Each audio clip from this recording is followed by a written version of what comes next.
exchange rate as Emefiele moves to salvage currency with in-naira exports raise concerns. Greetings to you all. Hope we are doing great in our respective locations. Thank God it's yet another Friday. To all my subscribers and yet to be subscribers, I used to think communication was the key until I realized comprehension is.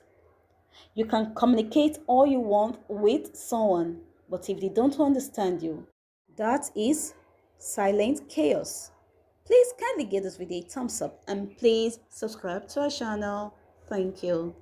For about 7 years, the central bank governor Godwin Emefiele has struggled to halt the free fall of the naira, which continues to struggle with major currencies around the world.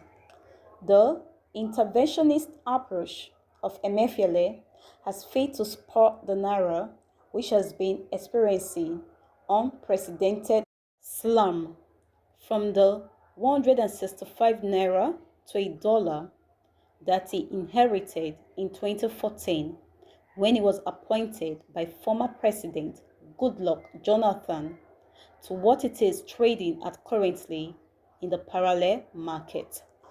To defend the naira, Mr. Emefiele has adopted quite a number of intervention policies that many economists considered to be outside the scope of the monetary policy mandate of a central bank.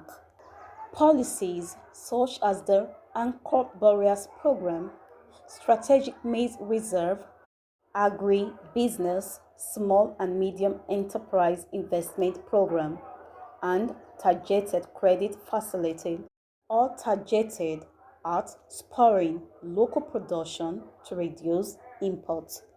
In March, the CBN also introduced the CBN Naira for dollar to encourage Nigerians in diaspora to send money through the licensed international money transfer. The policy is to give 5 naira for every dollar received through the IMTO. In the middle of the pandemic, Mr. Emefiele penned an op-ed on what the country needs to do to mitigate the impact of the lockdown due to the pandemic. In the op-ed, the CBN governor made an argument for many interventions to increase local production. For a country of 200 million people, we can no longer continue to ignore repeated warnings on the danger that lie ahead if we don't begin to depend largely on what we produce locally, said Emefiele. To observers, this line of argument conforms with the direction of the CBN under Emefiele, who seeks to lower importation to reduce the pressure on the foreign reserve and by extension the naira. Mr. Emefiele supported the border closure to protect the CBN Anchor Borrowers Program, targeting sufficiency in the production of rice. This policy appears to be in sync with President Muhammadu Buhari, who reappointed Mr. Emefiele for a second tenure in 2019. In the op-ed cited above, Governor Emefiele did not disavow the tag of protectionism, rather, he justified the tag as follows. Many times, the bank has been accused of promoting protectionist policies. My answer has always been that leaders are first and foremost accountable to their own citizens. At the time of writing this report, the naira is trading to 570 naira to a dollar at the black market. Recently, Mr. Emefiele has taken a more direct approach to salvage the naira, including a new approach on Bureau de Change operatives and the fight with Aboki fakes.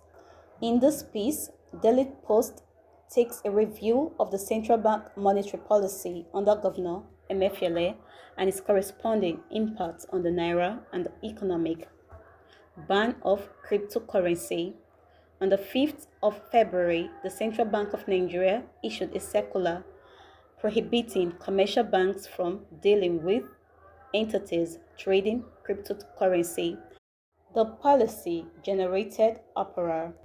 The CBN had said the opacity in cryptocurrency has become well suited for conducting many illegal activities, including money laundering, terrorism, financing, and purchase of small arms.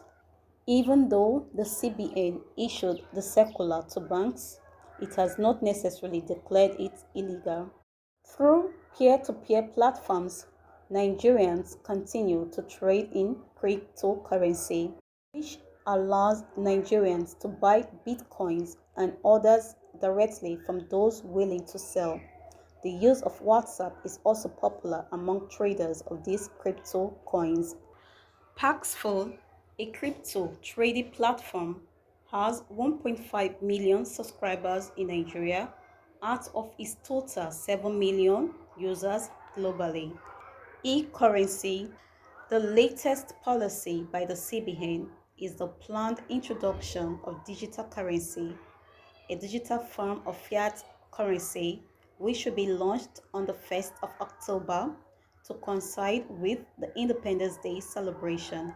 The digital currency by the CBN is different from cryptocurrency, as the latter is more or less like fiat money to be issued by the central bank and will be pegged to the naira. This is completely against the principle of crypto, which is not regulated by any authority.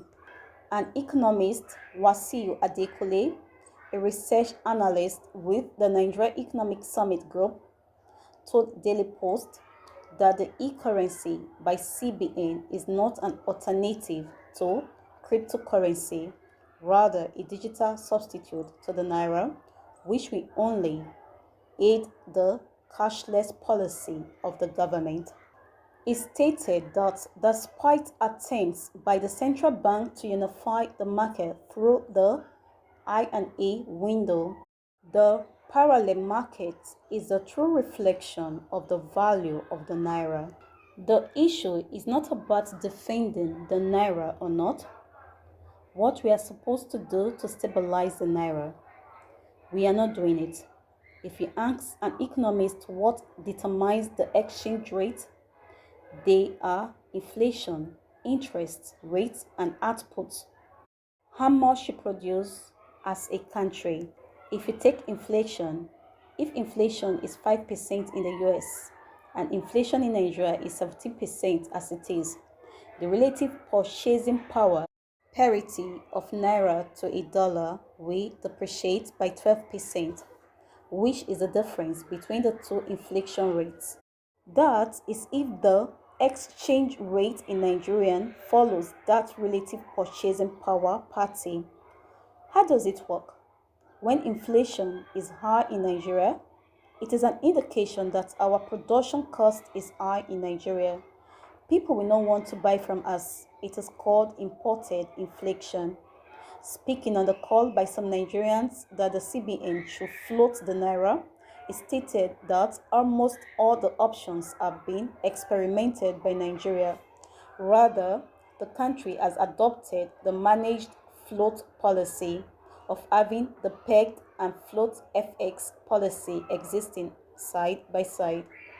We have experimented with all the options, floating and pegging. We have experimented with peg, which is the fixed exchange rate. We experimented float during SAP, Structural Adjustment Program. Now we have managed float exchange rate, which is a combination of both. What Emefiele is trying to do by devaluing the naira 3 times in the past year and by adopting NAFEX is stylishly unifying the rates. The parallel rate is the realistic rate. They are more of an underground economic determined by demand and supply. The presidential candidate of the Young People's Party in the 1999 election and former deputy governor of the Central Bank of Nigeria Kingsley Moghalu recently slammed the FX policy of the CBN. In a Twitter thread on Monday, Moghalu said the naira will remain unstable as long as Nigeria depends on crude oil as the only source of FX. According to Moghalu, the naira crisis will get worse due to the growing debt, inflation, and activities of speculators who will be preying on weak currencies around the world. While the country awaits the official launch of the e-naira, the concern remains that these will fall into the other series of attempts to save the naira. But please kindly give this video a thumbs up and please subscribe to our channel. Thank you. Let's take this point down. Will the e-money restore both local and foreign investors' confidence in an economic that lacks security, transparent economic management, quick dispensation of justice? E-money as economic tool for shadow chasing and a haven for money laundering. If objectives is to reduce money in circulation to arrest inflation, is then ordinary tools as open market operation may simply be adequate.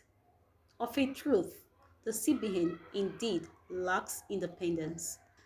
To me, sacking Emefiele is not the solution to Nigerian economic woes, but we should diversify the economic, stop fuel importation, get our refineries to work, support private refineries, invest heavily in agriculture to ensure food sufficiency, create jobs for our teeming youth, fight corruption, invest in infrastructures, reduce cost of governance, and above all, electing competent leaders.